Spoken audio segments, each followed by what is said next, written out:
ang atong pakikiramay, bisan man lang atong presensya. Kung kita gikan pa sa lain-lain ng mga lugar ni Adi Dinhi, mipakita kita suporta, maibsan man lang ang ilang gibati na kabuol, gibati na kabugat sa ilang mga kasing-kasing. Ikaduha, we are gathered here today, as I have said, to offer the sacrifice of the Mass for the eternal repose of our sister. Niya kita aron sa paghalad sa mga pag-ampo para sa iyahang kaluwasan.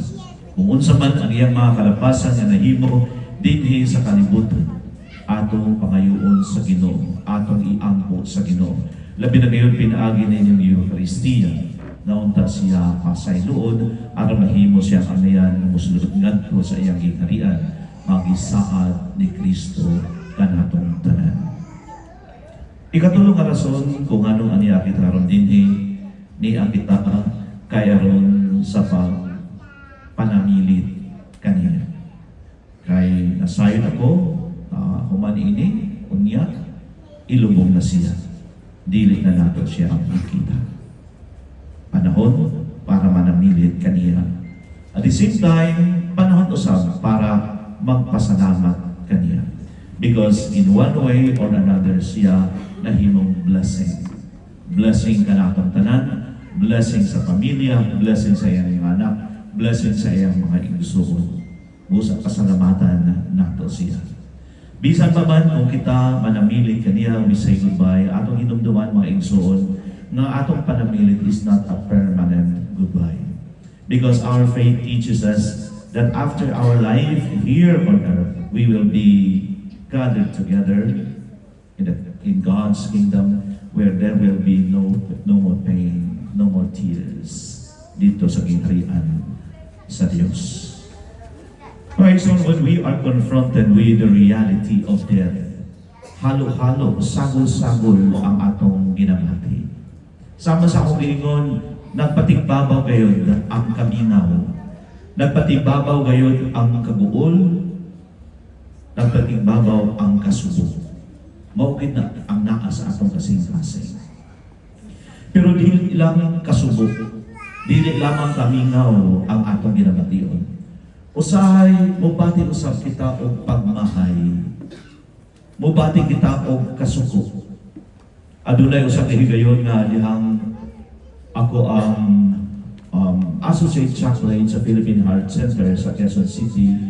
Unya, nag-duty ko for 24-hour duty. Unya ako, during that time, adunay usa ka pasyente nga namatay. And it so happened nga ang nagbantay kaniya iyang anak na mga 13 years old.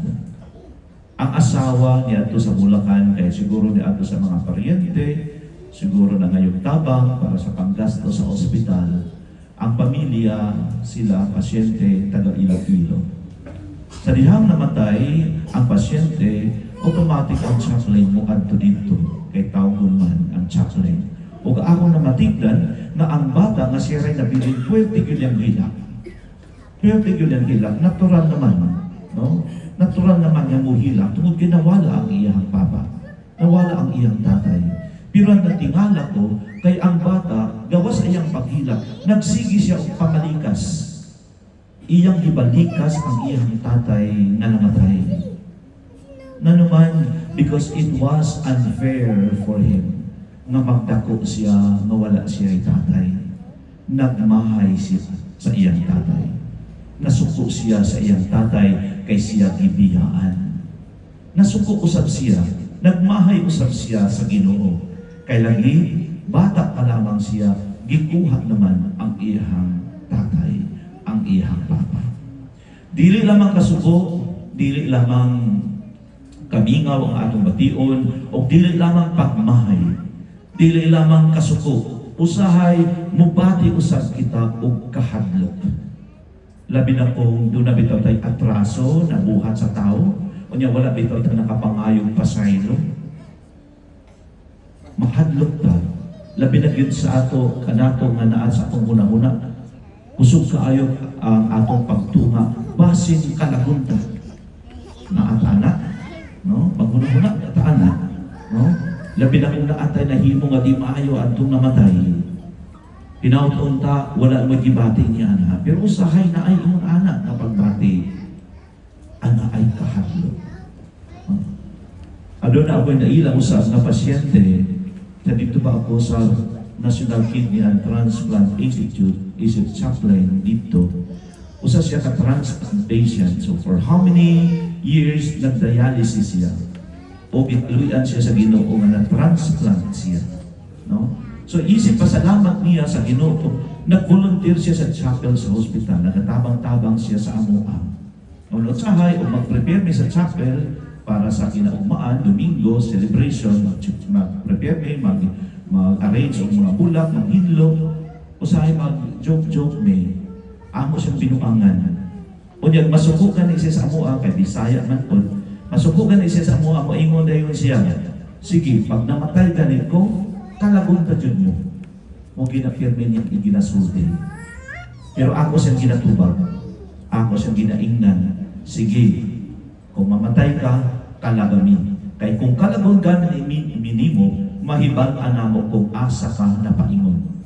Kay walay maayo nga kalag nga muhimo og dautan sa tao. Namatay na usab yung tao itong pasyente, kaluoy sa Ginoo hatod karon wala man minyagi ka lang. Siguro na siya sa safe nga lugar.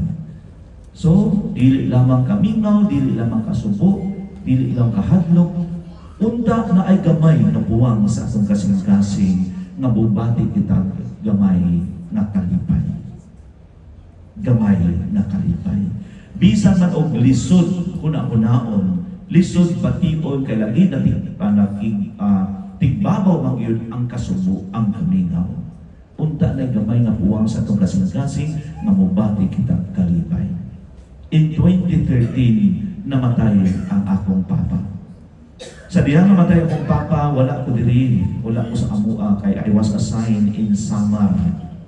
Dito ko isip ko sa missionary na pari. Sa diyang iinan ko sa ako igsuon ng babae, iya kong i-message na si Papa wala na. Ako din gi-inform ang ako sa igsuon na pari din sa Cagayan. Ako giingnan siya na si Papa wala na. Ang iyang tubag na ako, let us not be sad.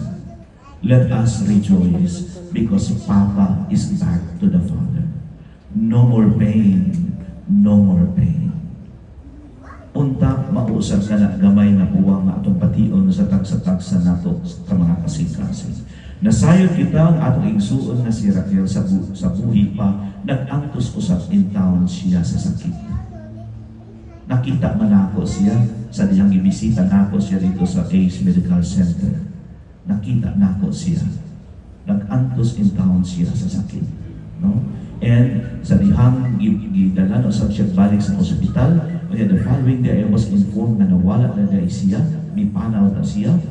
Pero ang message sa ako niingon sa ako, she died peacefully. Peacefully. So, unta ka na makahatag ka na itong gamay comfort. Bisan kung buktan sa atong tagsa-tagsa sa mga kasing-kasing. Muhatag ka na itong consolation. No more pain, no more pain. Alang sa atong igsuod na si Raquel. Kaya nag-antos matusab siya in town sa sakit. No? Busaan niya kita nagatigong para mag-angko. No? Aron nga mapapas ang iyang mga kasaypanan, ang iyang nasadat. Kaya aron dito sa kingharian sa Diyos, wala na yung kasakit, kundi kalinaw na lamang ang iyang bation uban sa Ginoo. Kalipay na lamang iyang bation uban sa Ginoo. Mga igsuon ang kamatayon sa atong igsuon nga si Raquel, kini nagpahimangno lamang usab na kita lumalabay lamang diri sa kalibutan. Gusto ko man nato og dili mawala kayo kita diri sa kalibutan because we are just again pilgrims in this world. Sa unsa nga paagi kita mawala diri sa kalibutan, wala kita mahibalo. Kanus akini mahitabuhan nato, wala usab kita mahibalo. Ang Ginoo ra gyud nahibalo sa tanan. Busa while we are waiting somehow for the reality of death to come kanato, ato usab kini pangandaman. No? Diya sa pagbuhat sa mga maayong butang. Nga ang atong kinabuhi, kanunay makapahimuot sa Ginoo. Kay aron nga maangko nato ang gisaad ni Kristo nga kinabuhi nga walay katapusan. Human sa atong kinabuhi dinhi sa kalibutan. Ato ka ng himuon nga pag-ampo, ato ka ng himuon nga intensyon sa pag-ampo nato para sa kaluwasan sa iyang kalab, iampo usab nato matagpusa ka nato. Nga unta, kahimutan kita sa Ginoo sa atong pagpaningkamot, sa pagpuyo, sa tingog ng uray, sa konkreto nga paagi, ang atong pagtuo Kristohan. Amen. Please all stand.